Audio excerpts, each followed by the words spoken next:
Ese es un momento de desigualdades, violencia, pero también de mucha esperanza. Y entonces, en ese contexto, hay un actor extraño que aparece y es el estado de bienestar.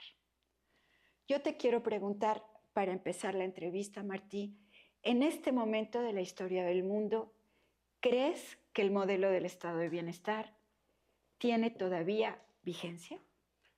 Tiene vigencia, absolutamente, por muchas razones, pero empezando por la más elemental, por un sentido humano y humanista, es decir, porque el estado de bienestar significa darle al Estado el mayor contenido humano que pueda tener. Si no es estado de bienestar, el Estado solo es una maquinaria de poder. Hay una frase que dice mucho Andrés Manuel, que ha dicho mucho, citando a Tolstoy: un Estado que no procura la justicia no es más que una banda de malhechores. Bueno, Wow. vamos a suponer que no nos fuéramos tan así, Pero pero de sí. todas maneras, si no es una banda de malhechores, un Estado que no procure la justicia social no es más que puro poder, no es más que ejercicio del poder. Entonces, lo que le da un sentido humano al Estado es constituirse en un estado de bienestar. ¿Sigue siendo vigente? Por supuesto. Y además cuando ves otros procesos terribles que ocurren en diversos lugares del mundo hoy en día, cuando ves el retorno del discurso de extrema derecha, cuando ves esta deshumanización del discurso político de quienes dicen voy a hacer esto porque puedo hacerlo, me quedo con este territorio porque puedo, invado este país porque puedo, no es más que el puro ejercicio del poder que nos invita a reflexionar que tenemos razón en buscar una alternativa diferente, ¿no? Claro. Que no Y, sea la fuerza nada más. El Estado no solo debe ser fuerza. y pensando entonces en mucha gente que nos oye de todo tipo, ¿cómo les explicarías qué es el estado de bienestar? ¿Qué quiere decir? Si tuviéramos que expresar un concepto sucinto, diríamos el estado de bienestar es la responsabilidad que asume el Estado de garantizar una vida digna para las personas. Esa es, eso es el estado de bienestar. Ok, si decías, en una mañanera reciente decías, los derechos sociales son, en primer lugar, la garantía de la dignidad humana, ¿no? Así es, los derechos sociales son la garantía de la dignidad humana y por lo tanto pues son aquello que se acerca más a lo profundamente humano. Ok, Por eso son tan importantes los derechos sociales, es decir, no se puede hablar de libertades cuando una parte de la población está en la miseria.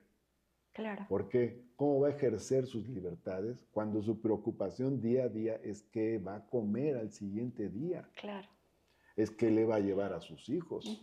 O sea, evidentemente que no tiene las mismas condiciones que otras personas y por lo tanto para que haya verdadera libertad para todas y todos tiene que haber una base material que garantice una existencia digna para todas y todos. Claro. Y ahora fíjate, bueno, se dice mucho, yo me acuerdo que estábamos en un acto de Suecia juntos por ahí, y se dice mucho que el ejemplo mejor de estado de bienestar son los países del norte de Europa, ¿no? Suecia, Dinamarca, Noruega, Finlandia, y que en estos países están garantizados los derechos sociales universales. Hay salud universal, educación universal, para toda la gente, gratuita. Y se ponen impuestos para las personas más ricas y para todas las personas que garantizan que se financie este Estado. Mi pregunta sería, ¿la cuarta transformación es traer, tropicalizar, digamos, este modelo del norte de Europa o es un modelo original? Esto me da pie para dos reflexiones importantes. Una, el estado de bienestar, dice una brasileña, Celia Lessa Kerstenetsky, que escribió hace unos años un libro que se llama el estado de bienestar social en la edad de la razón. Es un libro hermoso, maravilloso, y analiza los modelos de estado de bienestar europeos y el caso de Brasil. Su conclusión es, el estado de bienestar sobrevivió al neoliberalismo. Y el mejor ejemplo de ellos es la región escandinava. Noruega, Dinamarca, Finlandia, Suecia muestran la sobrevivencia del estado de bienestar. El neoliberalismo impactó, dañó cosas, pero sobrevivió el estado de bienestar. Ese referente paradigmático que es esa región. Bueno, esto es importante porque tiene que ver con la pregunta anterior, desde si con todo lo que está pasando en el mundo, si el estado de bienestar sigue siendo una visión válida, un concepto válido en nuestros días. Pero por otro lado, te quiero decir que México tiene su propia historia de estado de bienestar. La primera constitución que reconoce derechos sociales no es ninguna europea, es la mexicana, de 1917. Es la primera que reconoce el derecho al trabajo en una constitución y el derecho a la educación en una constitución. Y es la 123 y tercera, ¿no? 123 y tercera constitucionales. Y es la primera que reconoce la tierra como derecho social. La tierra. Esto significa, o significó en su momento, un desafío al pensamiento dominante en varios sentidos, porque los juristas de aquel entonces decían, ¿cómo? ¿Derechos sociales en la Constitución? No, no, no. La Constitución solo debe tener su parte orgánica, donde se habla de los poderes del Estado, y su parte dogmática, donde se habla de los derechos del hombre y del ciudadano. Y entonces, los constituyentes del 17 revolucionan el derecho, incorporan estos aspectos y, por lo tanto, trazan también una ruta mexicana de nuestra propia visión del estado de bienestar, donde la tierra juega un papel muy importante. A diferencia de Europa, la tierra aquí se concibe como también un derecho social, un instrumento para el bienestar. Qué importante. Entonces, sí es muy importante la referencia de Suecia, de Dinamarca, pero nosotros tenemos nuestros propios aportes. Claro. Eso no quiere decir que nos cerramos al mundo, eso no quiere decir que no aprendamos de otros lugares. Aprendemos, pero también creamos de acuerdo a nuestra historia y a nuestras propias condiciones. Y un punto climático también, además de la Constitución de 1917, es el cardenismo.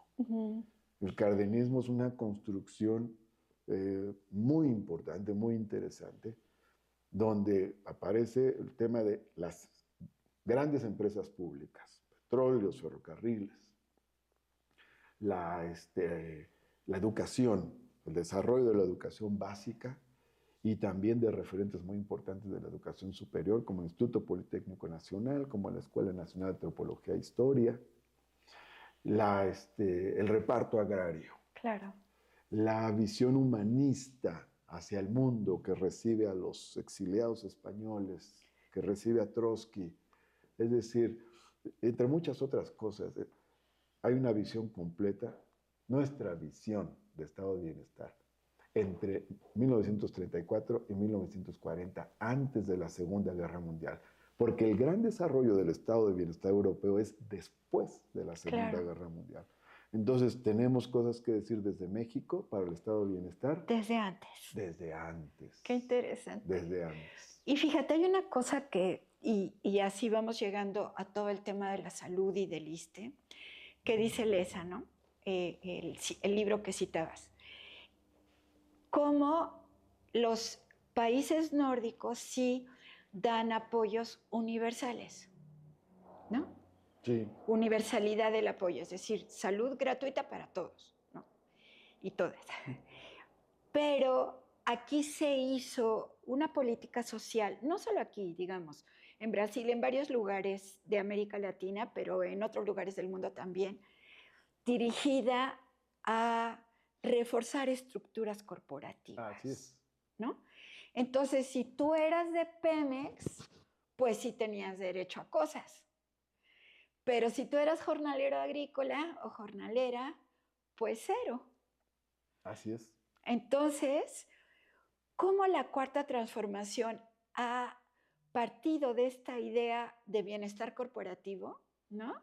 De los trabajadores del Estado y varios que tenían una condición pues mejor, y ha llevado los programas allá lejos.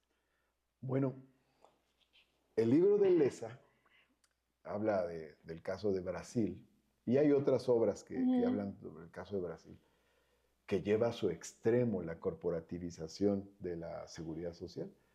Cada gremio en Brasil tenía su propia institución de seguridad social, entonces la desigualdad se sumaba a la fragmentación. Claro.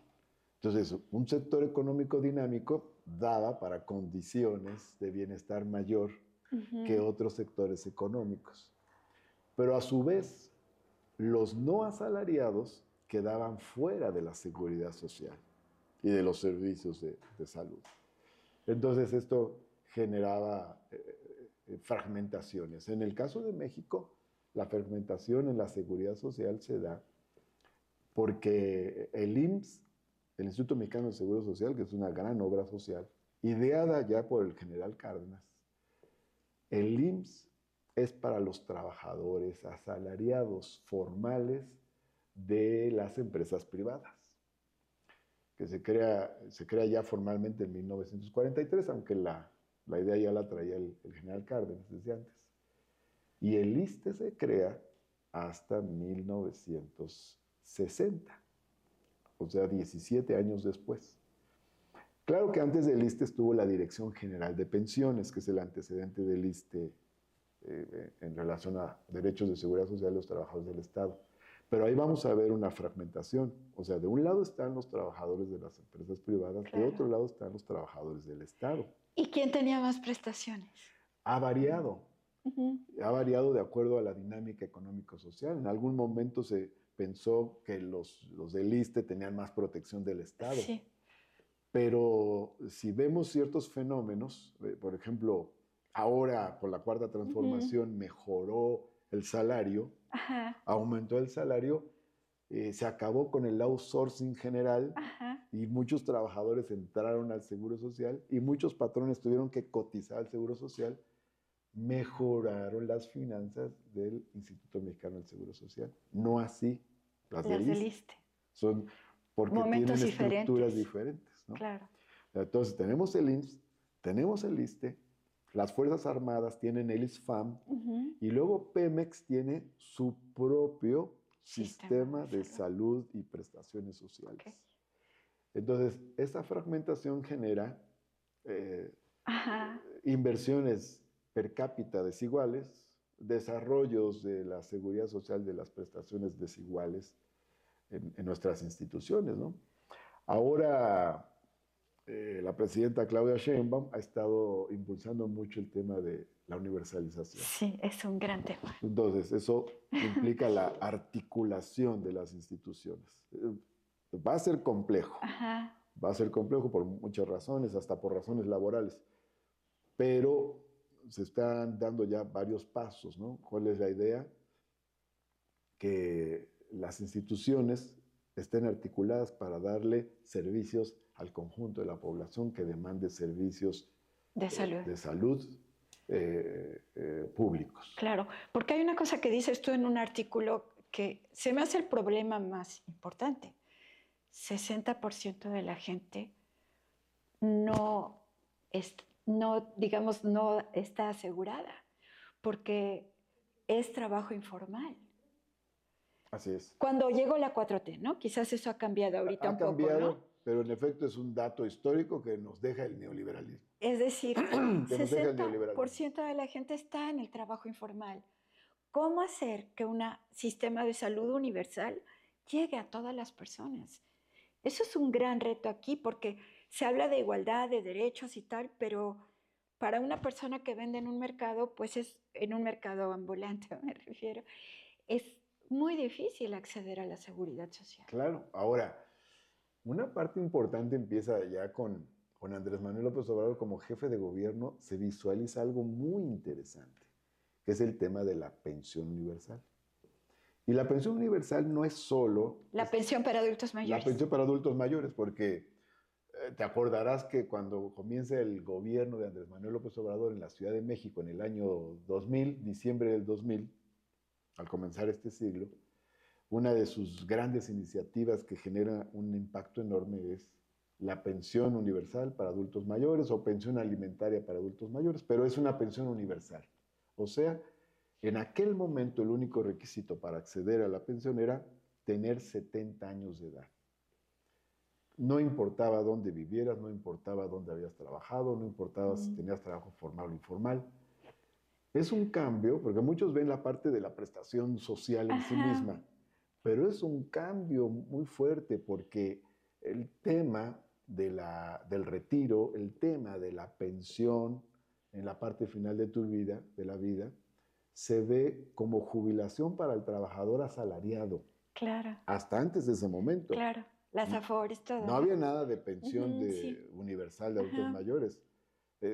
Trabajaste a lo largo de tu vida en una empresa privada o en el Estado, entonces te jubilas. Pero esto excluía de tajo a todos aquellos que no hubieran sido trabajadores asalariados formales. Incluso excluía a quienes habían sido trabajadores asalariados informales. Y obviamente a quienes no habían sido trabajadores asalariados, a las mujeres que habían dedicado toda su vida al trabajo en el hogar, porque en su mayoría son mujeres quienes desempeñaban esta labor. Ha cambiado un poco, pero todavía falta que cambie más.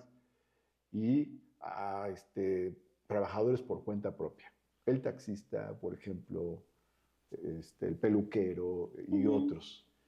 Entonces, la pensión iguala, incorpora a todos, incorpora también a quienes trabajaron en el mundo no asalariado o asalariado no formal. Claro. Es un cambio cualitativo muy importante. Qué inteligente.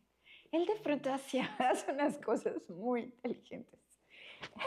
Pero bueno, eso... Muy constantemente. Muy constantemente, sí. Eso nos lleva como al tema, como para redondear, como para cerrar, que es... te has referido un poco a cosas del pasado, Sí, ¿no? sí. Pero a mí siempre me gusta pensar en el presente y en el futuro. Y yo quisiera preguntarte una pregunta que tiene dos aspectos. ¿Cómo ves el planteamiento del futuro de la Cuarta Transformación en este aspecto del estado de bienestar? Su vinculación con el sistema de cuidados, con las comunidades, con la crianza y el cuidado colectivo en los barrios, digamos, con aquello que no es solo estructuras, no es solo el hospital, ¿no? Sino la vida cotidiana de las personas, la participación ciudadana. ¿Cómo ves el futuro de la Cuarta Transformación como estado de bienestar en relación a este tema? Y también, ¿qué puede hacer la Cuarta Transformación para llevar este modelo al mundo? Bueno, esquematizando un poco, porque tienes razón, hemos hablado del pasado, diría que tenemos en relación al estado de bienestar tres grandes etapas en México. Una es la etapa de la construcción, es una construcción fragmentada, incompleta, corporativa en muchos sentidos, pero al fin y al cabo hubo una construcción. Claro. Luego viene una etapa de desmantelamiento con el neoliberalismo, lo mucho o poco que se hubiera construido, que fue bastante, empieza a ser privatizado, desmantelado, abandonado y, o sometido a mercantilización. Y luego viene una tercera etapa que es la reconstrucción. Reconstrucción y construcción de cosas nuevas, que empieza con la Cuarta Transformación a partir del 2018. Entonces, digamos, una parte inicial de 1917 a 1982, por decirlo así, la parte de construcción con todos sus bemoles críticos. Luego, la etapa del neoliberalismo de 1982 al 2018, desmantelamiento, privatización, y luego, del 2018 para acá, un incipiente proceso de reconstrucción y construcción. Y cuando decimos reconstrucción y construcción, es que no solamente estamos rescatando lo que se perdió, lo que se privatizó, sino que también se están construyendo cosas nuevas. Entonces, hay que rescatar el IMSS, el ISSSTE, recuperar el poder adquisitivo, el salario. Todo eso se está haciendo, por poner unos ejemplos. Pero hay muchas políticas que antes no existían. Como la salud universal. Bueno, la pensión universal de adultos mayores no existía. Ajá. La beca universal para personas con discapacidad no existía. La beca universal en bachillerato para los estudiantes no existía. Que ahora que Claudia la está llevando también hacia la secundaria. Ajá. Esto no existía, es una universalización que escapa a todas estas estructuras que veíamos hace rato, ¿no? Ajá. Esto es nuevo y es algo diferente del primer periodo que comentamos cuando empezó a construirse algo de estado de bienestar. Ajá. Luego hay otra cosa muy buena, la participación. Varias de estas políticas son con convocatoria. Por ejemplo, el programa La Escuela es Nuestra. Entonces, mi favorita. Se convoca a la gente se reúne en asambleas, la gente decide qué le vamos a hacer a la escuela, qué le vamos a agregar, qué vamos a pintar, qué vamos a construir. O Sembrando Vida. Sembrando Vida. La clínica es nuestra.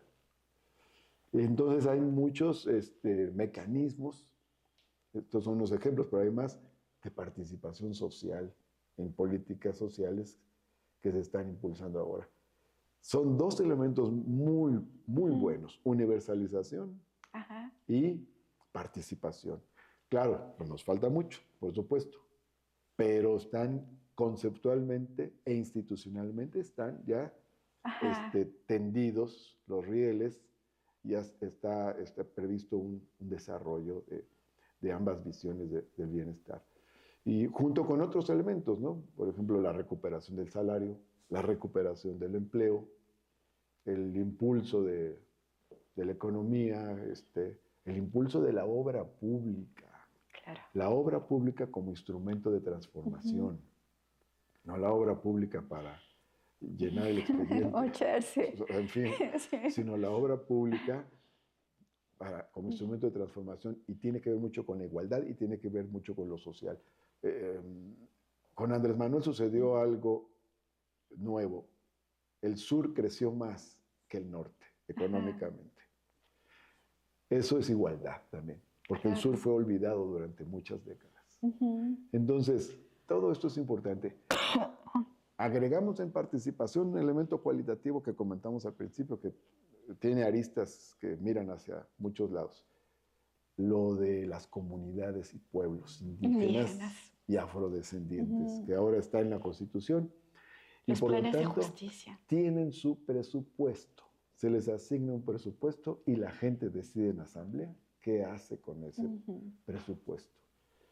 Entonces, bueno, todo esto forma parte de nuestra visión mexicana, porque me refería a los aportes de México previos a la Segunda Guerra Mundial. Exacto. Pero hay aportes de México en esta etapa también a la visión de estado de bienestar. Somos referencia, porque mencionabas eso también al principio, para otros lugares del mundo. Yo creo que sí. Lo dicen amigos que están en Argentina o en España. Dicen, oye, qué buenas cosas están haciendo, en fin. Claro que cada país tiene sus particularidades. Tampoco se trata de que nos copien, ni que nosotros copiemos ni nos copien. Cada país tiene su singularidad, su desarrollo. Pero está aportando México. Claro. Está aportando al debate y a la construcción del estado de bienestar en esta etapa tan compleja. Sí, sí, porque un poco volviendo al principio, sí está pasando lo del estado de los malhechores, ¿no? En el mundo. Sí hay como un poco de piratería estatal. Entonces, es importante que se muestre que el Estado puede tomar los recursos públicos y hacer una vida mejor para las personas. Es algo muy sencillo en realidad, ¿no? Así dedicarlos a las personas. es. 1 billón de pesos va a ser Un billón de pesos. Un billón de pesos va a ser ser. en en Así el es. próximo ejercicio para los programas sociales. Para los programas sociales que son de transferencia directa Directa, a las porque a eso hay personas. que sumar salud, Así es, educación, sí. el que siempre Claudia lo dice y luego no lo retoman, que es el subsidio al transporte, importantísimo. Subsidio a transporte y agua son Agua localmente también, en la claro. Ciudad de México, son los dos programas sociales que llevan más financiamiento, por decirlo así. Entonces eso hace que el volumen de gasto público que se dedica a la gente es muy importante, ¿no? Pero bueno, ya creo que queda como claro la originalidad del modelo, incluso es muy bonito esta referencia que haces de que incluso empezó antes que los otros estados de bienestar y todo eso. Y ahora yo quisiera cerrar con algo más personal. ¡Sas! Que es para ti, Martí Batres, con esta trayectoria y este compromiso, ¿por qué tu interés ahora en el ISSSTE, tu interés en el estado de bienestar, tu compromiso con la cuarta transformación? ¿Por qué te brillan los ojos cuando hablas de esas cosas? ¿Qué es para ti todo este tema? Tiene que ver con nuestra vida. Las cosas no surgen o se hacen repentinamente, impulsivamente. Mis padres fueron sindicalistas del magisterio. Okay. Participaron en la ¿Comunistas? En la segunda mitad de los años 50 estuvieron en el movimiento revolucionario del magisterio con Otón Salazar. Y ya siguieron participando después en la izquierda mexicana, en los años muy difíciles, cuando estaba proscrita la izquierda.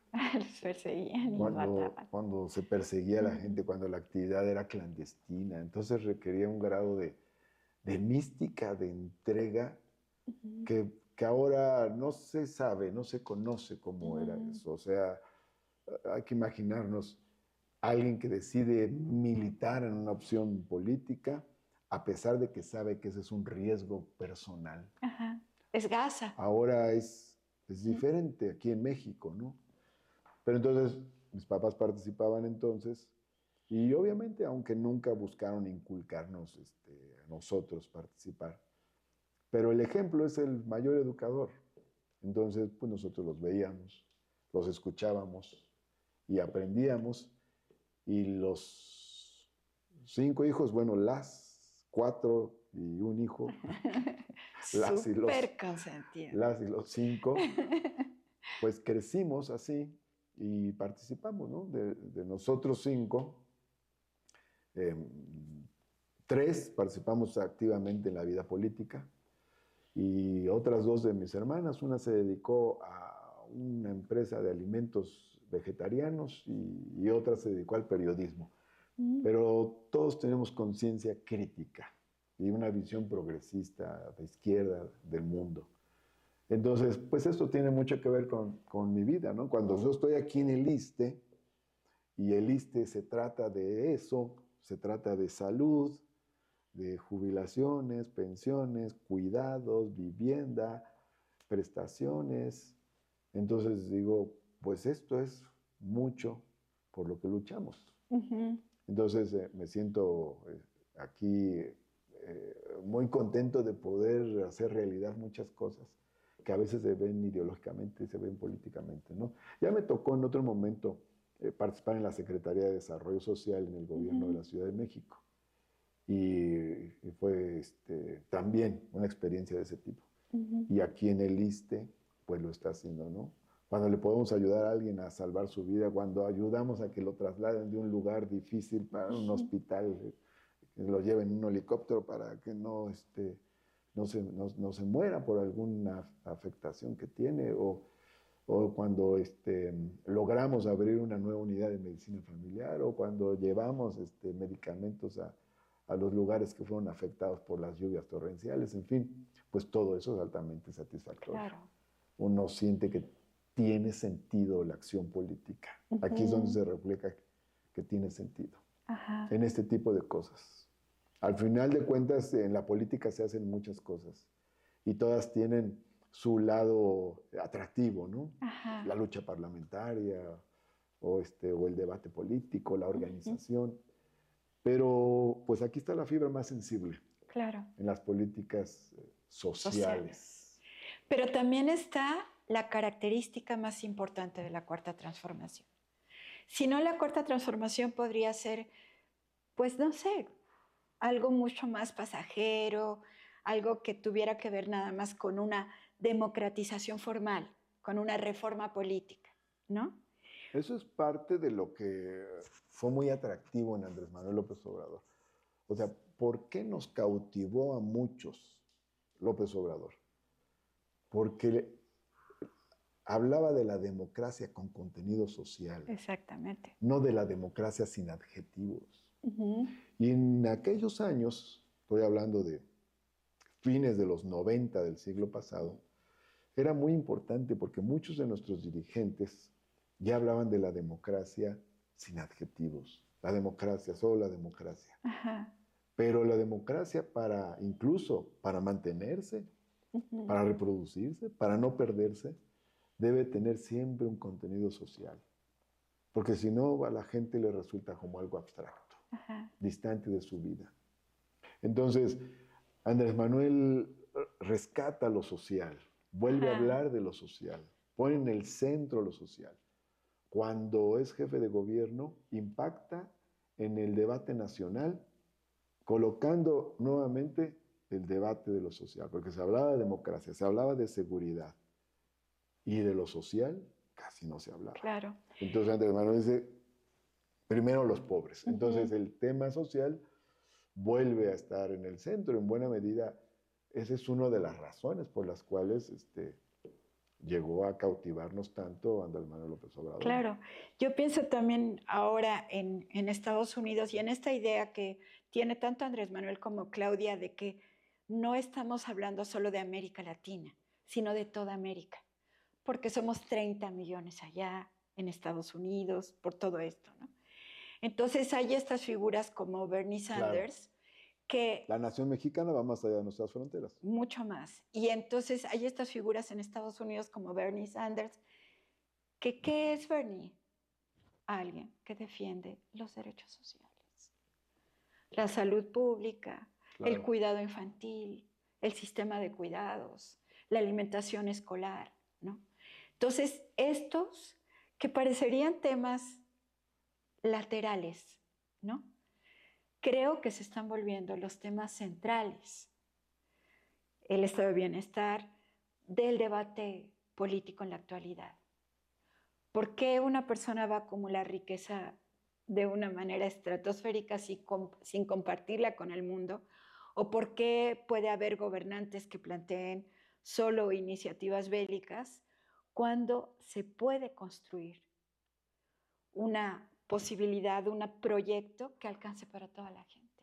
Bueno, la riqueza que se produce en nuestros días es suficiente y esa me gusta para mucho. que todas las personas, sin excepción, de este planeta, todos los seres humanos, vivan con dignidad. Exactamente. Eso yo creo que yo quisiera cerrar con eso. Me parece tan importante. Porque pues es el cambio, ¿no? En vez de la industria armamentista. Es completamente inexplicable, lógicamente inexplicable, que habiendo la riqueza que hay, haya personas que vivan en la miseria, claro, que sean excluidas o en la que pasan hambre, ¿no? Que pasan hambre, que vivan en la pobreza, en fin. La gran tarea de los estados, de los gobiernos, es precisamente emprender las acciones para una mejor distribución de la riqueza. Una distribución de la riqueza que no se trata de que todos seamos exactamente iguales y todos nos vistamos igual. No. Esas son caricaturas que hacen los conservadores. No, una distribución de la riqueza que permita que todas las personas vivan con dignidad humana. Exacto. Que todas las personas vivan en el umbral de la dignidad humana. Exactamente. Eso. Pues esto es Martí Batres, ¿no? Gracias Nuria. Es decir, creo que pues ese es el capital también que tiene este movimiento de la Cuarta Transformación. Personas que están comprometidas con la dignidad humana. Gracias, Martí. Muchas gracias, Nuria. Bienvenida siempre. Ok, gracias. No sé si quieres decir algo más tú. Siempre habrá muchas cosas que decir, pero como dices, este es un buen cierre. Ok. Sí, creo que. Nuestra gran lucha es esa. ¿Cómo lograr que el Estado sirva para que todas las personas vivan con dignidad humana? Gracias. Pues gracias, compañeros, compañeras. Nos vemos en la próxima. Gracias. No, bueno, siempre hay más, ¿verdad? Wow. Cada cosa me pido.